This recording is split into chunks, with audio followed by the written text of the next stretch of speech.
fourth graders. We are continuing out of my shell. We're almost to the conclusion of this book. We're beginning today on page 184, chapter 21. And our fun fact for today, loggerhead turtles serve as important habitats to small plants and animals. They carry the tiny colonies on their shells. Mom rode with Lainey in the ambulance. The nearest hospital was on the mainland, and the paramedics said there wasn't room for all of us. I stayed behind with my grandparents. Grandma insisted I take a hot bath, put on dry clothes, and go straight to bed. I did what she said, even though I didn't feel much like doing anything. My body begged for rest, but my mind was spinning again like a whirring boat propeller. When I did drift off, my dreams were mangled images of the limp, dead hatchling and Lainey's lifeless body when I dragged her from the ocean. I woke with a cry in my throat. Sleep was out of the question after that. I crept downstairs, hair wet, wearing the warmest clothes I brought with me to Florida, sweatpants and a soft, faded blue hoodie. The light coming from the kitchen cheered me slightly.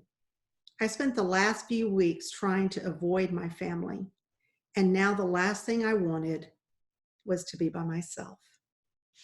Grandpa was baking lemon crumb muffins. Stringy gray hairs normally come backward, crisscrossed and stuck up from his balding head. He said he couldn't sleep either and wanted something to bring with us to visit Lainey at the hospital the next day. Baking always soothes my spirit, and muffins are all around heartening, don't you think? I nodded my head in agreement and fought back tears. I'd cried too much already. And now seemed like a silly time. Lainey was going to be okay. It was just that the day, the summer, it had all been too much. Oh, Liv, come here, Grandpa opened his arms to me. I hesitated for only a moment, then barreled straight into his embrace.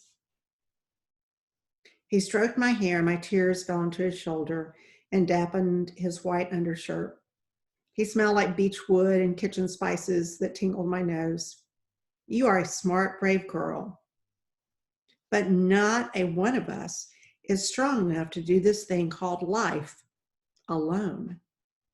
Grandma stumbled into the kitchen then, took one look at us and headed straight for the pantry. She came out clutching hot cocoa packets to her chest. If none of us are going to sleep, we might as well do this right. I wouldn't say right, Grandpa teased, releasing me and turning his nose up at the packets of Swiss Miss. But I'm fresh out of Demerara sugar and dark chocolate. That will do in a pinch. Grandma shussed him and told him to grab the marshmallows from the cupboard above the stove. We broke into the lemon crumb muffins as soon as the oven timer went off, and with hot cocoa on the side, we filled our hollow bellies with sugar and one another's company. When someone tapped at the window, the three of us jolted in our seats. Mr. Emerson was peering in.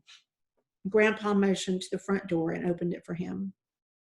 Aiden's grandfather had changed into dry clothes, gray and drab as usual. Something was different about him, though.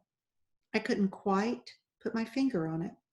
The silence was uncomfortable as he shifted from one foot to the other and cleared his throat. Sorry to disturb you. I noticed the light on and thought I'd check to see if there was any news on the little one. Grandma's face was drawn. She patted her hair and cinched her robe tighter. She wasn't one for unexpected company.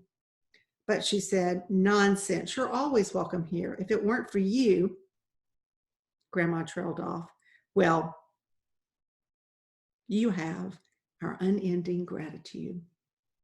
Grandpa placed a cup of steaming hot cocoa in Mr. Emerson's hands and smiled at him warmly. Lainey's mother called an hour ago, Grandma went on. They're running tests at the hospital and keeping her for observation. They expect her to be fine thanks to you and Liv. Mr. Emerson's face broke into something not quite a smile, but close. He nodded his head and handed the mug back to Grandpa. I can't stay, he said, offering no explanation. As I said, just popped in to check on the girl. He tipped his head at my grandmother, then me, and turned out the way he'd come in. I don't know what got into me, but I sprang from my chair and followed him into the hallway. Mr. Emerson, wait, I hollered after him. When he stopped walking, I asked, why'd you do it? He gazed at me with a look so injured, I had to take a step back. You think I'd let a child drown, he said, aghast. No, I mean, I swallowed a lump the size of a sea snail. I didn't know how to express what I wanted to say. Thank you. Thank you for helping Lainey. Thank you for everything. But I don't understand why you went into the ocean. Why did you save the turtle? All this time, I didn't think you cared what happened to them. Mr. Emerson exhaled heavily and stared at something on the ceiling.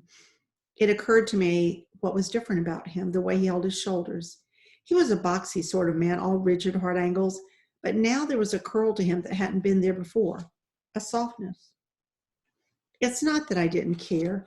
His chest heaved, then deflated. Sometimes adults confuse things. They make them more complex than they need to be. Thanks for setting me straight. A thought popped into my head. Can I ask you something? I said. I think you already did. Why did you turn all the lights off on Tuesdays? I persisted. Mr. Emerson's brow crinkled. I'm afraid I don't know what you're talking about. Tuesday is my night off. He started to leave again and then tilted his head and added, first thing tomorrow, come what may, I'll start calling contractors to make the inn more turtle friendly. Even if I get fired, it will be worth it to see Mr. Shaw's face when the bills come due. Maybe it was a hot cocoa sugar rush, or I was still purging emotions, but I nearly bowled him over with a hug. He went still as a lamppost as I wrapped my arms around him. Thank you, I said again, squeezing him tightly. Thank you, thank you, thank you. I pulled back, and he was smiling. It was a small, delicate thing like the gentle curve of a fragile shell, but no doubt about it, it was a smile. It might have been the first time I'd seen his face truly brighten all summer. I decided right then and there that a hard-earned smile was the very best kind. Well, I think we'll definitely finish this book by the end of the week, and I hope you're enjoying it as much as I am. We'll begin tomorrow on page 190, chapter 22. Thanks so much, champions. Have a great afternoon and take care. Bye-bye.